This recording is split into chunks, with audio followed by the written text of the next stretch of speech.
আজ আমরা জানব এনপিকে 0050 কখন ব্যবহার করতে হয়, কেন ব্যবহার করতে হয় এবং এই ঘুলনশীল এনপিকে 0050 ব্যবহার করলে কি লাভদায়ক হবে, এবং এই নিয়ে আমি আজ ভিডিওটি শুরু করছি।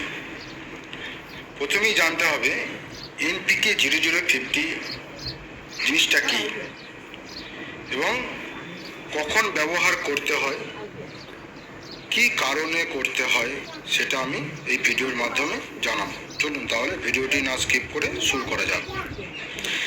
এনপিকে 0050-র মধ্যে কি আছে? এর মধ্যে নাইট্রোজেন আছে 0%, ফসফরাস আছে 0% এবং পটাশ আছে 50%। এখানে পটাশ 50% পটাশ আছে, এখানে নাইট্রোজেনও আর কিছু নেই, 0%, ফসফরাসও 0%। এটি কিভাবে প্রয়োগ করবেন আপনার সবজি, যেহেতু মেনলি আমি এই ভিডিওটি ধানের জন্য বানাচ্ছি, সেটা আমি ধান নিয়ে আমি বলবো। এই 0050 যে কোনো ফসলে ব্যবহার করতে পারেন, আপনি যে কোনো ফসলে ব্যবহার করবেন। ঠিক গলগলে থোড় অবস্থায় ধানের ক্ষেত্রে আমি বলি, যখন গলগলে থোড় অবস্থায় হবে, ফেটে বেরোবার আগের অবস্থাতে আপনি 0050 ব্যবহার করবেন। এটা ব্যবহার করলে কি হবে?